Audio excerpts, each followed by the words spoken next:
सुप्रभातम। कक्षा नवम मेरे संग की औरतें कृतिका भाग 1 से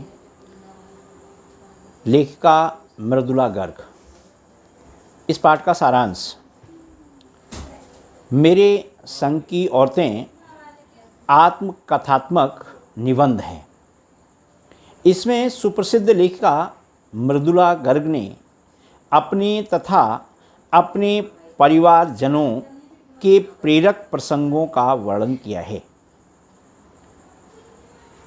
यहाँ पर जो निबंध लिखा गया है उस निबंध में लेखिका ने किस प्रकार से किया है, जैसे निबंध हम लिखते हैं उसी प्रकार से हम आपको हेडिंग बाई हेडिंग बताते चलेंगे।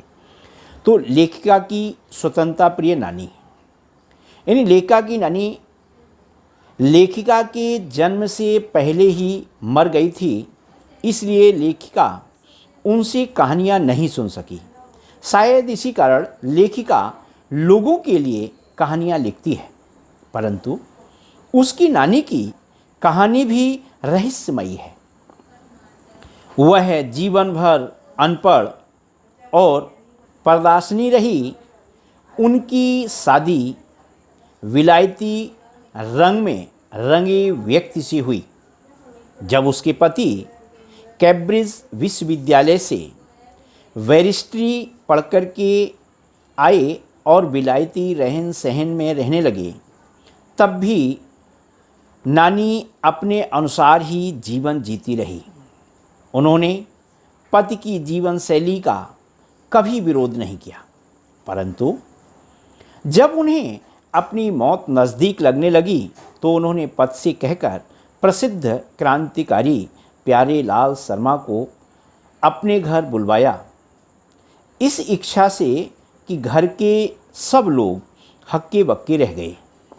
नानी ने प्यारेलाल शर्मा को कहा कि उसकी लड़की के लिए होने वाला वर कोई क्रांतिकारी हो, अंग्रेज साहबों का फरमावदार न हो। उसकी इस इच्छा से उसके आज़ाद ख्यालों का अनुमान सहज रूप से लगाया जा सकता है। उनके लिए क्रांतिकारी की तरह अकिंचन होकर जीना किसी दूसरे की तरह जीने से कहीं बेहतर थी। लेखिका की माता का वैवाहिक जीवन, यानी लेखिका की माता की शादी एक पढ़े लिखे होनहार युवक से हुई। उसे आज़ादी के आंदोलन में भाग लेने के कारण ICS की परीक्षा में बैठने से रोक दिया गया था। उसके पास पुश्तैनी धन भी नहीं था। इस प्रकार लेखिका की माता को मजबूर होकर अपनी माँ और गांधी जी के ख्यालों को अपनाना पड़ा। वे शरीर से इतनी दुबली थीं कि उनके लिए खादी की साड़ी को संभालना दूभर होता था। उनकी सास उनकी दुर्बलता पर मजाक किया करती थी। लेखिका की माँ का अपनी ससुराल में पूरा रौब दाब था। उनके 2 प्रमुख कारण थे। पहला कारण, ससुराल वाले भी अन्य भारतीयों की तरह अंग्रेज़ों से प्रभावित थे। भले उनका लड़का खाली जेब क्रांति करता रहे, किंतु घर में दबदबा अंग्रेज भक्त ससुर का चलता था। ऐसी स्थिति में घर में एक सिरफिरे लड़के की क्रांतिकारी पत्नी का होना परिकथा सा रोमांच पैदा करता था। दूसरा कारण था कि लेखिका की माँ की शख्सियत बहुत प्रभावी थी। वे सुंदर, नाजुक, ईमानदार, निष्पक्ष तथा गैर दुनियादार थीं, इसलिए कोई उन्हें घर के सामान्य काम काज भी करने को नहीं कहता था। उनकी तो सलाह भर भी ली जाती थी, जिसे पत्थर की लकीर की तरह निभाया जाता था।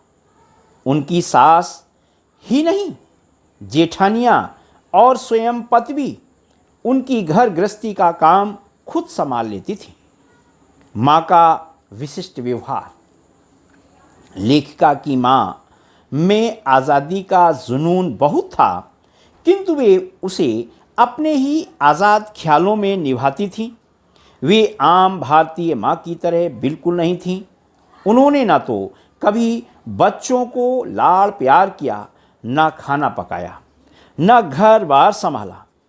इसका प्रमुख कारण था उनकी इन कार्यों में अरुचि। दूसरा कारण था बीमारी। उनका अधिकांश समय किताबें पढ़ने, संगीत सुनने और साहित्य चर्चा में बीतता था। घर के हिसाब से कुछ भी काम न करने पर भी कोई उनका नाम नहीं रखता था। सब उनके प्रति श्रद्धा रखते थे। इसके 3 कारण थे। साहबी खानदान का होना, कभी झूठ ना बोलना, एक की गोपनीय बात को दूसरे पर प्रकट न करना। इन कारणों से घर वाले तथा बाहर वाले सब उनका सम्मान करते थे। वे अपने बच्चों की दोस्त थी। हाँ, मातृत्व की कमी को पिता पूरा कर दिया करते थे। निजता को प्रोत्साहन। लेखिका के घर में सभी को निजत्व की पूरी छूट थी। किसी एक की चिट्ठी आती थी तो दूसरा उससे यह नहीं पूछता था कि उसमें क्या लिखा है। इसी छूट के कारण लेखिका और उसकी 3 भाई बहन लेखन के क्षेत्र में आ गए। लेखिका की परदादी का रहस्य। लेखिका की परदादी भी लीक से परे चलने वाली महिला थी। उसने मंदिर में जाकर के मन्नत मांगी कि उनकी पतोहू को पहला बच्चा लड़का ना होकर के लड़की हो। उन्होंने अपनी इस मन्नत की भरे समाज में घोषणा भी कर दी और हर रोज मंदिर में जाकर के यह मन्नत दोहराया करती थी। इसका कोई कारण किसी को समझ नहीं आया और उन्होंने भी अपने मुंह से कभी कुछ नहीं कहा। इसलिए आज तक उनकी यह मन्नत रहस्य बनी हुई थी। परदादी के बारे में प्रसिद्ध था कि भगवान उनकी जरूर सुने। सो यही हुआ। घर में पहला शिशु लड़की हुआ। भगवान इस अद्भुत इच्छा से शायद इतने घबरा गए कि एक नहीं, एक के बाद 5 कन्याएं जन्मी। एक चोर का हृदय परिवर्तन। लेखिका की मां का प्रभाव इतना था कि एक चोर भी उनके सामने पड़कर भला इंसान बन गया। हुआ यह कि एक रात घर के सारे मर्द अर्थात व्यक्ति बारात में चले गए। सारी औरतें सज धज करके रत जगह मनाने आकर के इकट्ठी हो गई। नाच गाने और ढोलक के शोर में एक चोर घर में घुस गया। संयोग से वह उस कमरे में जा घुसा जहां शोर से बचने के लिए लेखिका की मां सोई हुई थी। चोर के पांवों की आहट से मां की नींद खुल गई। मां ने पूछा, कौन? चोर बोला, जी मैं। मां ने उससे कहा, पानी पिला। यह कहकर उसने अपना खाली लोटा उसे पकड़ा दिया और कुएं से पानी भरने को कहा। बोली, पर देख, कपड़ा कसकर बांधे रहियो और तरीके से छानियो। यह सुनकर के चोर घबरा गया। उसने सोचा कि मां ने उसके मुंह पर बंधा कपड़ा और कमर में बंधी भांग देख ली है। मां ने फिर कहा, जल्दी पानी ला। चोर बोल पड़ा, पर मैं तो चोर हूं, क्या आप चोर के हाथ का पानी पी लेंगी? मां ने कहा, तेरे और भगवान के सिवा कौन धरा है जो पिलाएगा। चोर ऐसा अकबकाया कि पानी भरने चल दिया। वह पकड़ा गया। तब से उसने चोरी छोड़ करके खेती का धंधा अपना लिया। लेखिका पर अपने पूर्वजों का प्रभाव। लेखिका मां के संस्कारों के कारण लड़की होने पर कभी हीन भावना से ग्रसित नहीं हुई। वह नानी के कारण देश की आज़ादी के मामले में रोमानी बनी रही। जब देश की आज़ादी का जश्न मनाया गया तो दुर्भाग्य से लेखिका को टाइफाइड था। डॉक्टर ने जश्न में जाने से मना कर दिया। डॉक्टर उनके नाना के मित्र थे और नाना से भी बढ़कर थे। लेखिका जश्न में जाने के लिए खूब रोई, तड़पी। तब 9 वर्ष की लेखिका को उसके पिता ने ब्रदर्स कारामज़ोव नामक उपन्यास पकड़ा दिया। लेखिका को किताबें पढ़ने की सनक थी। अतः जब उनके पिता को छोड़कर अन्य सभी समारोह में चले गए तो लेखिका ने उपन्यास पढ़ना शुरू किया। उस उपन्यास से बच्चों पर होने वाले अत्याचारों की गाथाएं थीं। लेखिका के मन पर उनका इतना गहरा प्रभाव हुआ कि उन्हें एक अध्याय तो पहली बार में ही याद हो गया। लेखिका के सारे लेखन पर वह प्रभाव छा गया। उनकी कहानियां जादू का कालीन नहीं, 3 किलो की छोरी, कठगुलाब से उनका प्रभाव देखा जा सकता है। लेखिका के भाई बहन शायद परदादी की मन्नत के कारण लेखिका और उसकी चारों बहनें लड़की होने के नाते किसी हीन भावना की शिकार नहीं हुई, बल्कि उन सब ने किसी लीक पर चलने से इनकार कर दिया। उनकी सबसे बड़ी बहन थी मंजुला भगत। इन्हीं के लिए परदादी ने मन्नत मांगी थी। इन्होंने शादी के बाद जैन नाम जोड़कर पति का नाम ग्रहण कर लिया और प्रसिद्ध लेखिका बनी। दूसरी कन्या भी मृदुला गर्ग अर्थात लेखिका स्वयं।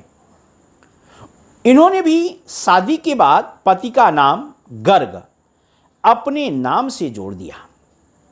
लोग हैरानी से पूछते थे कि इन्होंने शादी के बाद अपना नाम क्यों नहीं बदला। लेखिका कहती है कि नाम न बदलने से व्यक्तित्व में कोई अंतर नहीं आता, इसलिए नहीं बदला। लेखिका की तीसरी बहन गौरी उर्फ चित्रा लेखन नहीं करती। चौथी बहन रेणु भी नहीं लिखती। 5वीं बहन अचला अंग्रेजी में लिखती है तथा छोटा भाई राजीव हिंदी का लेखक है। इन चारों को उनका सारा खानदान पढ़ता है। लेखिका को यह बात अच्छी नहीं लगी कि उसके ससुराल वाले उसका लिखा नहीं पढ़े, परंतु बाद में इसके लाभ भी पता चले। अपने किस्म की रेणु लेखिका की 2 बहनें जो लेखिका नहीं बनी उनसे भी अधिक स्वायत्त और दबंग थी। वे अपने अनुसार जीना चाहती थीं। गर्मियों में स्कूल से वापस के समय उनके पिता उन्हें लिवाने के लिए गाड़ी भेज दिया करते थे। अचला तो उसमें बैठ जाती थी, किंतु रेणु पैदल आती थी। वह कहती थी, थोड़ा सा रास्ता गाड़ी से बैठ करके तय करना सामंतवादी का प्रतीक है। इसी प्रकार बीए की परीक्षा देने के समय भी वह अड़ गई। बोली, परीक्षा देने का फायदा बताओ। परीक्षा सभी ने अपनी अपनी तरह से समझाया। पिता ने कहा, इससे नौकरी कर सकोगी, शादी कर पाओगी, लोग इज्जत से देखेंगे। आदि आदि बातें उससे कही गई, किंतु वह ना मानी। अंत में पिता ने आदेश दिया, मैं कह रहा हूं करो। तब उसने पिता की इच्छा पूरी करने के लिए जैसे तैसे बीए की परीक्षा पास कर ली।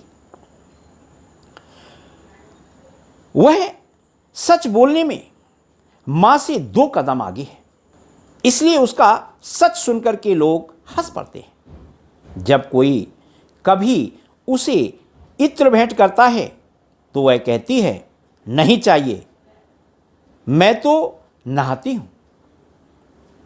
दबंग चित्रा। लेखिका की तीसरे नंबर की बहन चित्रा भी दबंग है। वह मन में आई बात करके ही मानती है। कॉलेज में पढ़ते समय वह खुद पढ़ने से अधिक ध्यान औरों को पढ़ाने में लगाती है, इसलिए उसके अपने अंक अपने शागिर्दों से कम आते थे। शादी के वक्त उसने एक लड़के के बारे में ऐलान कर दिया कि वह शादी तो उसी से करेगी। खुद लड़के को भी इस बात का पता नहीं था। समय आने पर उसने लड़के को बता दिया और यह भी कह दिया कि वह जो सोच लेती है उसे करके ही दम लेती है। परिणाम स्वरूप लड़के ने हथियार डाल दिए। शादी हो गई। सबसे छोटी बहन ने ठीक से पढ़ाई लिखाई की, पिता की इच्छा अनुसार शादी की। वह लीक पर ही चलती प्रतीत हुई, परंतु 30 वर्ष की उम्र में उसने भी लीक से विद्रोह किया और लेखिका बन गई। दृढ़ संकल्प सबका स्वाभाविक गुण। सभी बहनों ने लीक से हटने का गुण रहा, परंतु घर गृहस्थी और विवाह के परंपरागत तरीके को किसी ने नहीं छोड़ा। उनका विश्वास था कि मर्द बदलने से कोई प्रयोजन सिद्ध नहीं होता। घर के भीतर रहकर भी अपनी मर्जी से जी लेना काफ़ी है। लेखिका शादी के बाद बिहार के एक छोटे कस्बे डालमिया नगर में पहुंची। वहां नर नारी की पृथकता इतनी हावी थी कि पिक्चर में भी नर नारी अलग बैठते थे। उसी डालमिया नगर में लेखिका ने कोशिश करके कुछ शादीशुदा औरतों को इस बात के लिए तैयार किया कि वे पराये मर्दों के साथ मिलकर नाटकों में अभिनय करें। उन्होंने 4 साल तक कई नाटक किए और अकाल राहत कोष के लिए धन एकत्र किया। कर्नाटक में विद्यालय का निर्माण।